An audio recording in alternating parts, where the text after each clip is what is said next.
¿Qué huele? Bienvenidos una vez más aquí a su canal El Rincón de Geek. El día de hoy, gente, les vamos a explicar un tema bastante curioso porque todavía es noviembre y aquí es nuestro canal, entonces todavía estamos en el Spooky Month.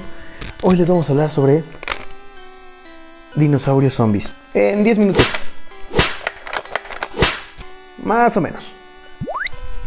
Hace poquito estaba viendo una serie, una caricatura para adultos. No piensen mal, esto es porque pues su clasificación es por tanta sangre y vísceras y es de dinosaurios cavernícolas y una mezcla ahí media rara. Y en un capítulo de la primera temporada hay algo bastante curioso.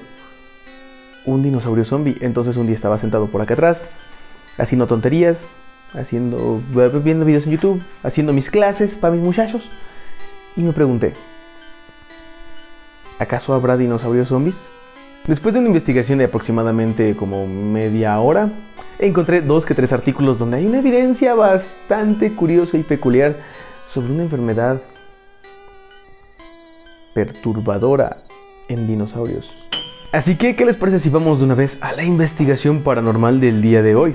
A veces la realidad supera la ficción y en 2020 se publicó un artículo bastante interesante donde se encontraba la evidencia en los huesos preservados de un saurópodo titanosaurido. Ubican el Argentinosaurus, estos animales enormes de casi 30 metros de largo. Bueno, en uno de estos se encontró evidencia de una infección generalizada en todo el cuerpo. Tenía inflamación en los huesos, en el tejido adyacente. Era una locura. Y se hizo la representación de cómo se pudo haber visto este animal mientras estaba enfermo. Y esta es la representación.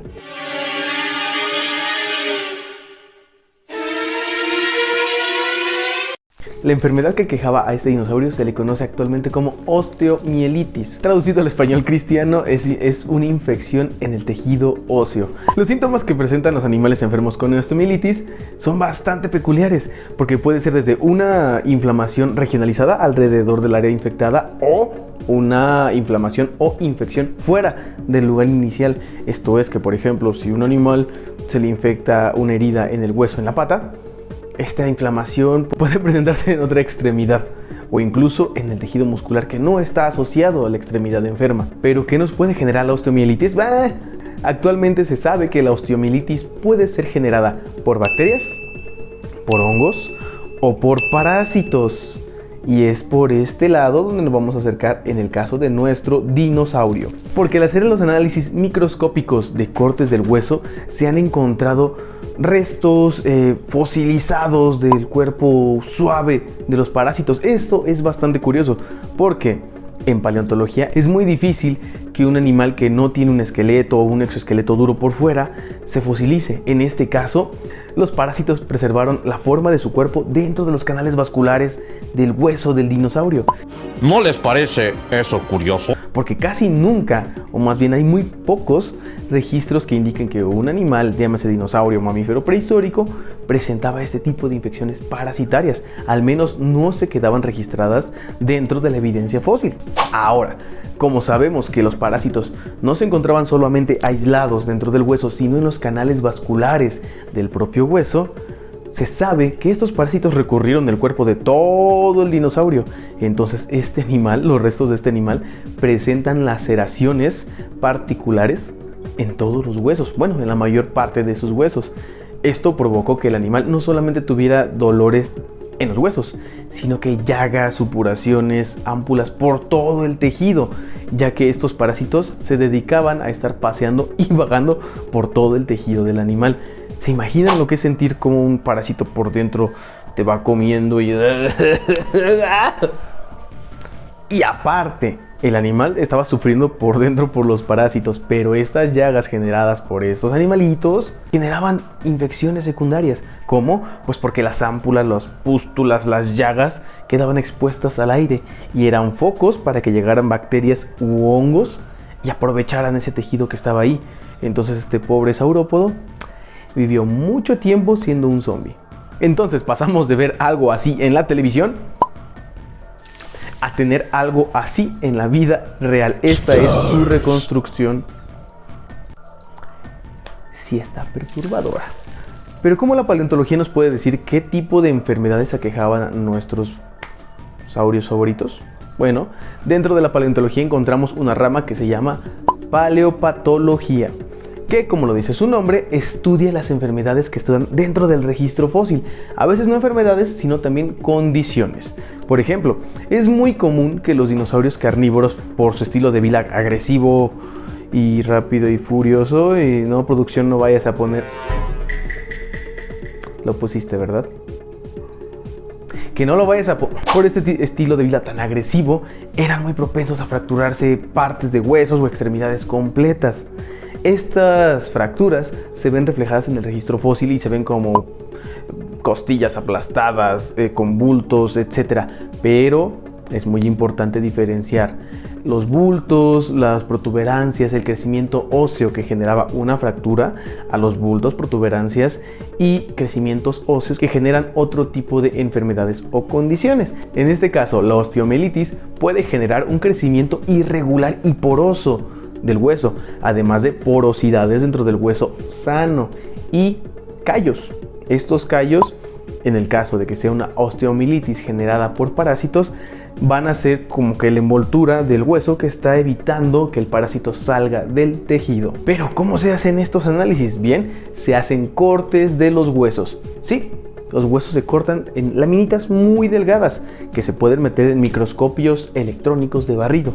Con todo esto nos genera una imagen bastante precisa de cómo se ve el hueso de manera transversal o longitudinal dependiendo el corte.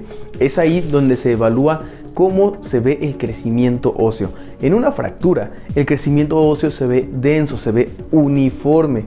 Al fosilizarse un hueso que estuvo infectado, que presentaba indicios de osteomielitis, se puede ver así. Vean que tiene como porosidades, que tiene como rugosidades, que hacen que el hueso no se vea tan sólido. Y cuando son por fracturas, los huesos se ven así. La superficie del hueso es irregular, sin embargo, otra vez, la densidad ósea es uniforme. Pero también, además de esta superficie irregular y porosa, se pueden llegar a fusionar, como se puede ver en estas vértebras.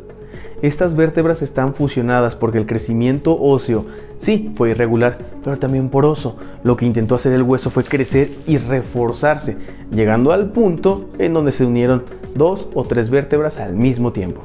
Bueno, les decíamos que estos son los síntomas o las diagnosis que los paleontólogos o paleopatólogos toman en cuenta para estar diferenciando entre una enfermedad bastante agresiva con una enfermedad o condición bastante leve. Pero, ¿quiénes fueron los dinosaurios que más eran aquejados por este tipo de infecciones o condiciones? Se infiere por el registro fósil que los herbívoros no vivían tanto tiempo después de enfermarse. Principalmente porque el crecimiento óseo, al momento de analizarlo, no es el suficiente. ¿Cómo es esto? Cuando el crecimiento óseo tiene un grosor o un espesor bastante considerable, podemos inferir que el animal sobrevivió mucho tiempo después de haberse enfermado. Se estuvo intentando recuperar, se estuvo intentando curar, y esto se refleja en el crecimiento óseo que está intentando soldarse. Por otro lado, los animales que no sobrevivieron a la infección o a la enfermedad tienen un crecimiento óseo menor en el área dañada, lo que quiere decir que no tuvieron el tiempo suficiente de intentar repararse. Entonces, ¿cuáles son los grupos de dinosaurios que fueron más propensos a sobrevivir a estas enfermedades? Bueno, ya les contamos que los dinosaurios carnívoros eran quienes estuvieron más propensos a ser enfermados o a tener estas enfermedades por su estilo de vida, y son estos mismos los que se ha encontrado que son los que sobrevivieron más, ya que dentro de su registro fósil los huesos presentan un crecimiento óseo bastante considerable después de haber iniciado la enfermedad. Por otro lado, los animales herbívoros se ve que el crecimiento óseo es menor, lo que nos hace inferir que los carnívoros tenían una mayor propensión a enfermarse, pero también una mayor probabilidad a sobrevivir, mientras los herbívoros, a la primera en que se enfermaban, esto se infiere por el registro fósil. Claro, es muy poca la evidencia que se tiene todavía sobre este caso de enfermedades tan agresivas, pero los poquitos casos que hay son bastante sugerentes y la evidencia es bastante firme y sólida para poder afirmar este tipo de hipótesis. Pero aquellos que sepan un poquito más de paleontología estarán preguntando, ¿qué no se supone que durante la fosilización los huesos se llegan a deformar? Y la respuesta es sí. Y esta deformación no tiene que ser confundida con aquellas generadas por paleopatologías. Ojo, ¿por qué la diferenciamos? La tafonomía, que es la rama de la paleontología que estudia cómo el medio ambiente y el dinamismo de las capas geológicas afecta a los organismos fósiles, nos dice que estas deformaciones siguen un cierto patrón. Entonces, cuando analizamos los fósiles que son sanos, podemos ver que están aplastados y tienen una cierta geometría. Vaya, ¿cómo sabemos que no están fusionados? Porque un hueso aplastado se ve así. Vean que las suturas no están bien diferenciadas. Sin embargo, no se ven unidas, no se ven solapadas de manera abrupta, no se ven como si intentáramos unirlas de manera forzada. Sin embargo, aquellos que tuvieron un crecimiento óseo se ven así. Por su deformación se ve como que una masa intentó comerse a la otra y se ve todo este bulto, esta calcificación extra. Estas diferencias, tan solo al observar, nos dicen que una fue por procesos tafonómicos y otra nos fue por procesos patológicos. Por eso ni la acumulación ni la presión de los sustratos que aplastan el fósil ni la erosión pueden generar este tipo de formas, ya que son bastante peculiares.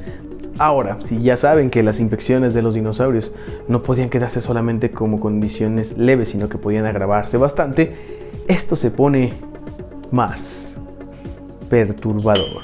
Recordemos que estas laceraciones pueden viajar por todo el cuerpo gracias al torrente sanguíneo. En el caso que les mencionábamos al inicio del video de este dinosaurio que presentaba parásitos, estos parásitos viajaron por todo su organismo gracias a su sistema circulatorio.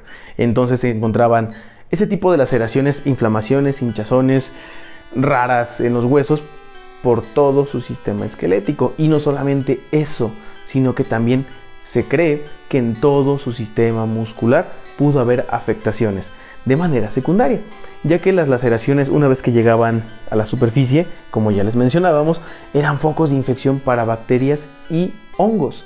Esto hacía que el animal se viera demacrado, se viera con la piel hinchada, supurante, todo un zombie de Resident Evil, o como lo ven en este clip acá. ¡Córrele, gordo! ¡Córrele, gordo! ¡Córrele, gordo! ¡Ah! ¡Ay, Miguel! ¡Miguel! ¡Ya, güey! ¡Ya, güey! Ya.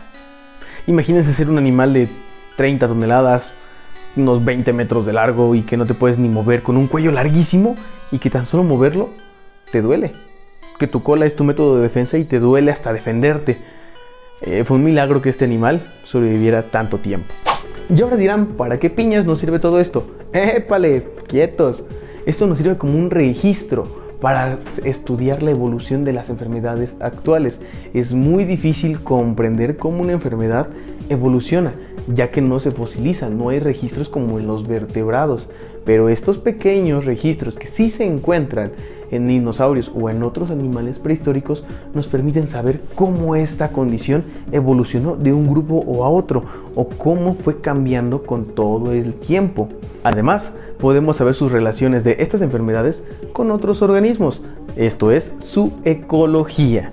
Y así podemos extrapolarlo con la ecología de muchas enfermedades actuales, y así sabremos cómo actuar ante un brote zombie. Es que hemos visto muchas películas. Y con toda esta información podemos estudiar y comprender todavía más la historia de estos animales y nuestra historia. Esperamos que les haya gustado este pequeño video un poquito improvisado porque ya es algo noche. Nuestra investigación de media hora dio bastantes frutos.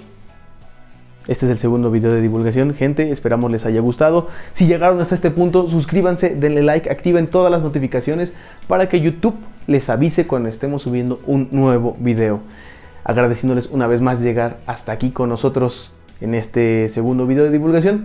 Nos vemos y hasta la próxima. ¡Woohoo!